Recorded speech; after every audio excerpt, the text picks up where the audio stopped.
जय श्री सीताराम जी महाराज की जय हो। श्री रामचरितमानस में एक पात्र अंगद जी का उल्लेख किया गया है। ये अंगद कौन है? किष्किंधा के राजा जो बाल था उसका पुत्र अंगद थे। भगवान श्री रामचंद्र जी सुग्रीव से मित्रता करते हैं और सुग्रीव के दुख दर्द को हरण करने के लिए भगवान ने बाली का वध किया। बाली को जब भगवान ने मार दिया और बाली ने उनसे कहा कि प्रभु, हमारा आपका कोई बैर नहीं था, फिर आपने मुझे क्यों मारा? भगवान उससे बात करते हैं, उसके सभी बातों का जवाब देते हैं और अंत में कहते हैं कि बाली, यदि मरना नहीं चाहता है तो बोल, अभी जिंदा कर दूं। यदि तू नहीं मरना चाहता है तो बताओ, अभी तुम्हें मैं जिंदा कर दूंगा। बाली अपनी मुक्ति तो प्राप्त कर ही लिया और जाते जाते उसने अपने पुत्र अंगद को भगवान के हाथों में सौंप दिया और कहा कि अपने इस बालक अंगद का या हाथ हाथ में लो भगवान, अब अधिक नहीं बोला जाता, सेवक को आज्ञा दो भगवान। इतना कह करके अंगद का हाथ जो है भगवान के हाथों में पकड़ा दिया। जिसका हाथ स्वयं भगवान ने पकड़ लिया, क्या कभी उसका अहित हो सकता है? बाली प्रभु श्री राम के हाथों में अपने पुत्र का हाथ दे करके निश्चित होकर अपना प्राण त्याग करता है। एक तरह से बाली ने एक राजनीतिक संदेश भी दिया कि मैं अपने पुत्र को इनको सौंप रहा हूं, सुग्रीव इनका मित्र बना तो मित्र के दुख को हरने के लिए भगवान ने उन्हें राजा बना दिया। अब अंगद भी इनका सेवक बनेगा तो सुग्रीव के बाद हमारी राजसत्ता ही बरकरार रहेगी, हमारा पुत्र ही राजा होगा। शायद ऐसी मनसा उसकी रही होगी और भगवान ने भी अपने वचन का पूर्ण रूप से निर्वाह किया। जब बाली वध के बाद तारा विलाप करती है, तारा को अनेक प्रकार से भगवान ने समझाया और उसे ज्ञान दिया। दीन ही ज्ञान हर लिन्ही माया, उसके ऊपर जो माया का पर्दा था उसे खींच दिए और उसे ज्ञान दिए कि संसार में जो भी आया है उसको मरना ही मरना है, इसलिए तुम शोक न करो। और सुग्रीव जी को आदेश दिए कि अपने भाई का अंतिम संस्कार करो। इसके बाद भगवान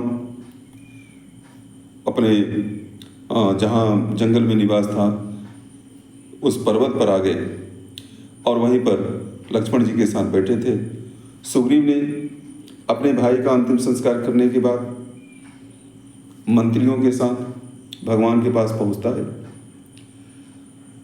और भगवान ने उन्हें आश्वासन दे करके किष्किंधा वापस भेज देते हैं। फिर मानस में एक चौपाई आती है, गोस्वामी बाबा ने लिखा है कि राम कहा अनुजय समुझाई, राजदेव सुग्रीव ही जाई। राम कहा अनुजय, अनुज बने राम के अनुज लक्ष्मण। लक्ष्मण से भगवान ने कहा कि राजदेव सुग्रीव ही जाई, जाकर के सुग्रीव को राजा बना दो। पिता के वचन के कारण मैं नगर में तो जाऊंगा नहीं। तो कहा सुग्रीव है, उन्होंने सुग्रीव को राजा बनाने के लिए लक्ष्मण से कहा, लेकिन समझाया क्या?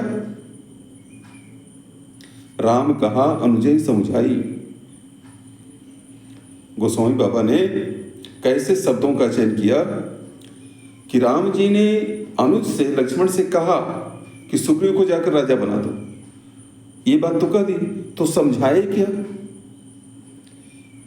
इसका खुलासा आगे की कहानी में आता है, जब लक्ष्मण जी वहाँ पर पहुँचे, अच्छा कहा जो जाता है वो बोलकर कहा जाता है, समझाया जो जाता है, गोपनीय बातें जो बताई जाती हैं वह नज़दीक बताई जाती हैं, जिससे कि कोई दूसरा उसको जान न सके।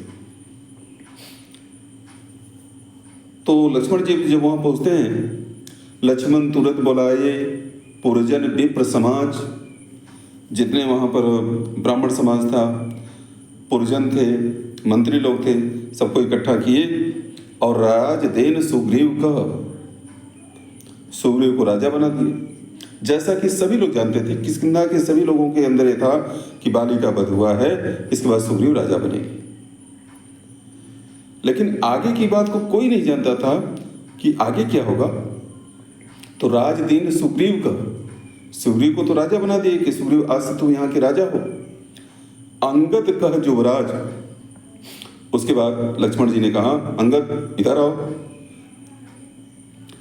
अंगद समझ ही नहीं पाया था, अंगद ने सोचा भी नहीं था कि हमारे लिए भी कोई व्यवस्था होगी। वहाँ पर जितने मंत्री लोग थे, जितने दरबारी थे, किसने भी यह कल्पना नहीं किया होगा कि अंगद का भी आगे नाम लिया जाएगा। तो अंगद को लक्ष्मण जी ने कहा कि तुम आज के बाद से यहाँ के युवराज हो। राजा भी घोषित किए और युवराज भी घोषित कर दिए। यही बातें जो है लक्ष्मण जी को भगवान ने समझाया था। उसके बाद लक्ष्मण जी जब वहाँ पर राज्याभिषेक करके वापस लौट कर आते हैं तो भगवान से कहते हैं कि आपने बाली का वध किया, आपने सुग्रीव को राज दे दिया, तो फिर अंगद को युवराज बनाने वाली बात को गोपनीय क्यों रखी? अगर आपका आदेश हो जाता, आप कहलवा देते कि नहीं अंगद यहाँ का युवराज रहेगा, तो क्या कोई रोक सकता? आपकी बात को भला कौन टाल सकता? भगवान ने कहा कि लक्ष्मण तुम्हारी बात सही है, लेकिन जो बातें आगे होने वाली हैं उसको पहले से ही बता देना यह ठीक नहीं है। लक्ष्मण ने कहा कि कैसे? तो भगवान ने कहा कि मैं यह नहीं चाहता था कि जो घटना मेरे साथ घटी वह अंगद के साथ भी घट जाए। लक्ष्मण जी ने कहा कि आपके साथ क्या घटना घटी? तो भगवान ने कहा कि पिताजी मुझे युवराज बनाना चाहते थे। नाथ काल करिए युवराज। गुरु जी से कहते हैं कि हे मुनिनाथ आप आदेश दीजिए तो कल मैं राम का राज्याभिषेक करूंगा। मुनि वशिष्ठ ने उसी समय समझ लिया कि जब बातें कल पर टाली जा रही है तो पता नहीं कल तक क्या होगा। और इतना ही सुनना था कि अयोध्या के लोग इतने खुश हुए कि जगह जगह उत्सव मनाने लगे। राम राज अभिषेक सुहावा, राम के अभिषेक होगा इस बात को सुनकर के अयोध्या में जगह जगह बाजा बजने लगे। वशिष्ठ जी ने कहा कि बाजा कैसे बज रहा है? तो लोगों ने कहा कि राम जी का युवराज होंगे इसलिए बाजा बज रहा है। कहीं युवराज तो अभी हुए नहीं, तो कहीं कल होंगे ना, कहीं कल होंगे तो कल बच जाता। अभी जो कार्य हुआ ही नहीं उसकी खुशी अभी से क्यों मनाई जाए? पहले ही हल्ला कर देना, पहले ही बाजा बजा देना, आगे पता नहीं क्या होगा, राम युवराज बन पाएंगे कि नहीं बन पाएंगे। तो लोगों ने कहा कि हम तो समझे थे कि भगवान का राज्याभिषेक होगा ही, इसलिए पहले से ही खुशी मनाते हैं। और परिणाम वही हुआ कि रात भर में तख्त पलट गया, राम जी युवराज नहीं बने। भगवान ने कहा कि मेरे साथ वही घटना घटी। मैं ये नहीं चाहता था कि यही घटना अंगद के साथ भी घट जाए। पहले ही मैं उसी समय अगर कह देता कि नहीं सुग्रीव राजा बनेंगे, अंगद युवराज होंगे, तो हो सकता है जब राज्याभिषेक का समय आता, जब हम राज्याभिषेक करते सुग्रीव का, तो उस समय तक पता नहीं वहाँ पर क्या माहौल बन जाता।